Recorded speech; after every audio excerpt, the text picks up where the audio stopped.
Assalamualaikum dan selamat petang. Saya Muhammad Adam dari Berita Main-Main. Pada petang ini, kami kita dapat seorang pelajar dari Sekolah Menengah Tikus Muhammad Sains menghisap rokok di belakang blok sekolah.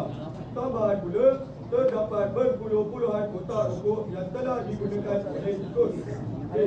Maafkan saya, bukan tikus tetapi pelajar di bawah umur. Baiklah, marilah kita berehat sebentar bersama Didi and Friends. Kawan satu-satu orang beri, kawan satu-satu orang beri. Assalamualaikum warahmatullahi wabarakatuh. Salam sejahtera. Salam Malaysia Merdeka. Salam bangsa otak. Silakan. Selamat pagi cikgu. Selamat pagi murid-murid. Alif.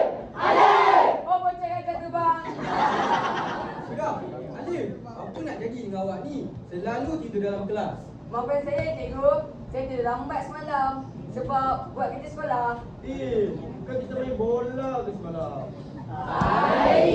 Ish, kau ni jam bagi orang. Tak patut.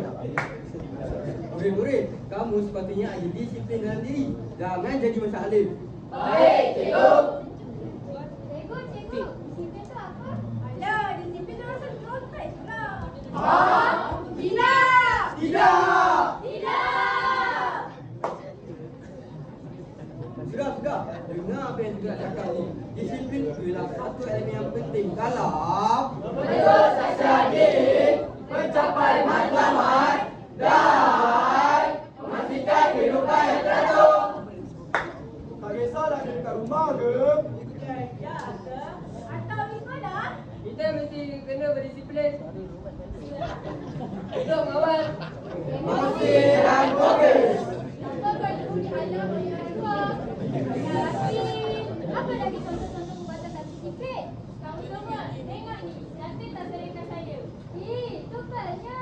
Tengok dulu rambut aku.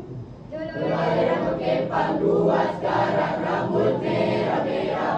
Kalian tambah manis pula rantau dari mana? Aduh, pasang gaya depan kakak. Kakak jadi jatuhin, kakak tak bola balik. Dah.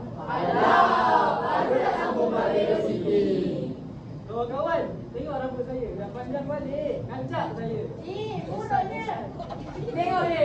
Aku ada rokok sebatang. Siapa nak? Tak. Aku gurau je. Aku kan budak baik. Ya ke? Betul ke? Percaya ke ni? Sudah. Sekarang awak semua dah faham apa itu disiplin? Sudah, cikgu. Bagus. Sekarang awak semua boleh pulang.